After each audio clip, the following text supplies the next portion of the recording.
सर्वांना नमस्कार. तुम्ही सर्वजण कसे आहात? तर तुमच्या सर्वांचं स्वागत आहे आपल्या ब्लॉगमध्येच, म्हणजेच माय अँड सोनाली फॅमिली ब्लॉग. तर तुम्ही म्हणशाल आज कुठे निघाले? तर काही नाही, काल आपण लहान्या नणंदबाईंना केले होते चुलीवरचे पावडे. तर इकडे मोठ्या नणंदबाई रुसल्या, तर त्या म्हणे लहान्याच नणंदबाईला मला नाही काही का. तर मग सकाळचे 10 वाजले होते, तर त्यांना म्हटलं चला मग जाऊया कुठेतरी बाहेर. तर त्याच्यामुळे आम्ही आलेलो होतो सिन्नरला मिसळ गार्डनला मिसळ खाण्यासाठी. तर त्यामुळे वहिनी खूप छान केलं आपण बाहेर आलो. तर तिथली मिसळ खूप छान असते. तर आम्ही 4 प्लेट ऑर्डर केली मिसळ खाण्यासाठी. तर त्यासोबत त्यांना काही पाव चालत नव्हते, तर त्यानंतर आम्ही बाजरीच्या भाकरींच्या 2 ऑर्डर दिल्या. त्यांना त्या मिसळसोबत खूप छान लागल्या. तर आम्ही तिथे आता सुरुवात केलेली होती नाश्ता करण्यासाठी. तर त्याचबरोबर आमच्या गप्पाही चाललेल्या होत्या आणि नाश्ता करण्याचे कामही चाललेले होते. तर उन्हाचं त्यांना म्हटलं चला थोडा वेळ आपण इथे छानपैकी बसून राहूया, थोड्याशा गप्पा करूया, मग बाकीचे कामं करूया. तर तुम्ही बघू शकता तिथली मिसळ ही खूप छान आहे. आणि त्यानंतर आम्ही सुरुवात केली. तर आम्हाला कुठे बाहेरही थोडेफार बाहेरही फिरायला जायचं होतं. त्यानंतर आम्ही थंडगार अशी ताक बोलावले. तर खूप छान असे ताक राहते आणि मला काही ताक चालत नाही, त्यामुळे मी लस्सीची ऑर्डर दिली. तर तिथली लस्सी खूप छान असते. त्यानंतर आम्ही जाणार होतो गावावरच्या देवीकडे, पण त्याआधी थोडंसं म्हटलो गप्पा मारून घेऊया.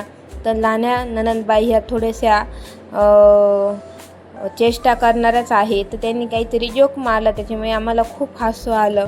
त्याच्यानंतर मग आमच्या गप्पा चालूच होत्या. तर थोडंसं ऊनही झालेलं होतं, मग त्यांना म्हटलं थोडा वेळ इथेच बसून राहूया. आणि मागे कूलरची हवा खूप छान अशी येत होती. आम्ही थोडा वेळ तिथे बसलो. त्यानंतर आम्ही जाणार होतो गावावरच्या देवीला. आणि त्याआधी एक मंदिर लागतं ऐश्वर मंदिर, तेही खूप छान असं मंदिर आहे. तर आज आम्ही थोडंफार फिरणार होतो. त्यांना म्हटलं आपल्याला आज वेळ भेटलेला आहे, तर आज कुठेतरी जाऊन या बाहेरही, थोडेसे आपल्याला फिरणं होईल, घरातून काय बाहेर निघणं होत नाही. त्यामुळे आम्ही इकडे आलेलो होतो पहिल्यांदा ऐश्वर्य मंदिर येथे. तर ते खूप जुन्या काळातील मंदिर आहे. त्यामध्ये महादेवाच्या पिंडाची स्थापना केलेली आहे. तर ते पूर्वाभिमुख असलेले ऐश्वर्य मंदिर आहे. शक्यतो ते 11व्या शतकातील असेल असे मानले जाते. ते गोंदेश्वर मंदिरापेक्षाही जुने आहेत असे तिथे म्हटले जाते. आणि तिथले वातावरणही खूप छान असे आहे. तर आपण जाऊया मंदिरामध्ये दर्शन करण्यासाठी. तुम्ही बघू शकता मंदिर खूप छान असं दगडांनी त्याचं काम केलेले आहे आणि वातावरण खूप छान असं थंडगार आहे. तर पहिली स्थापना ही नंदीची केलेली आहे. त्यानंतर मध्ये महादेवाची पिंड आहे. तर आम्ही तिथे मध्ये आतमध्ये दर्शनासाठी आलो.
जो भाग असतो ना, बोलतो पार्वती माता तिच्या याच्या फाटी ते साईडचे हा साईडचेच म्हणते ना.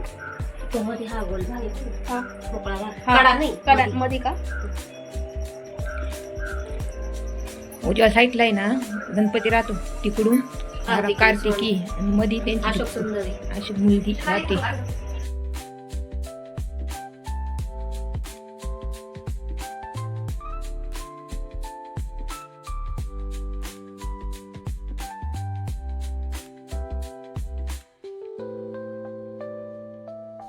दर्शन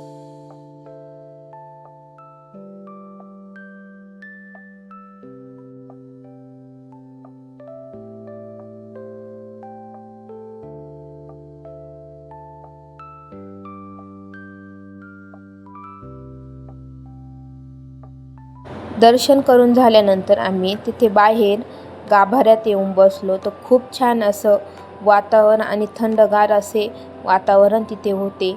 तर आम्ही थोड्या वेळ उन्हाचं तिथंच बसून राहिलो. तर खूप छान असे मंदिर आहे ते.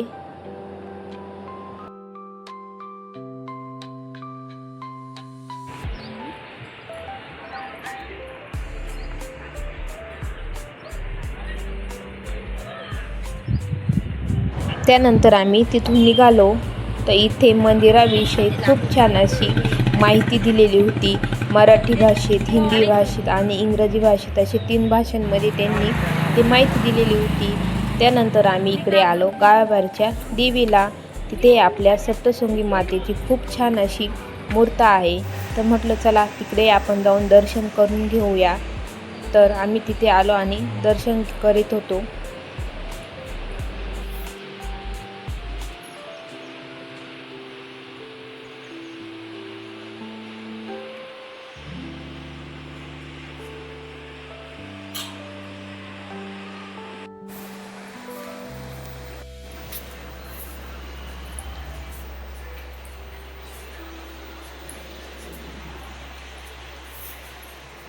देवीचे दर्शन झाल्यानंतर तिथे आम्ही प्रदक्षिणा घातल्या आणि त्यानंतर थोडा वेळ मंदिराच्या समोर बसलो. तर खूप छान असं वातावरण होतं. तर आपण कोणत्याही मंदिरामध्ये जा, मंदिरांमधले वातावरण खूप छान असं थंडगार असतं. असं वाटतं तिथून जाऊच नाही. तर आम्ही थोड्या वेळ तिथे बसून राहिलो. आम्हाला गावामध्ये थोडंसं काम होतं आणि ताईंनाही घरी जाण्यासाठी थोडासा टाईम झालेला होता. तर त्यानंतर आम्ही तिथून निघालो होतो. तर आजूबाजूचं वातावरण तुम्हाला दाखवते. तर खूप छान असे झाडे तिथे लावलेले होते. त्याच्यामुळे एकदम थंडगार असं हवा तिथे यायची. त्यानंतर आम्ही आलो उसाचा रस पिण्यासाठी. ताईंना म्हटलो जाण्याआधी थोडा उसाचा रस पिऊन जा. तर कसा वाटला तुम्हाला आजचा ब्लॉग? तर व्हिडिओ आवडल्यास व्हिडिओस लाईक करा, शेअर करा, कमेंट करा आणि सबस्क्राईब करा. धन्यवाद.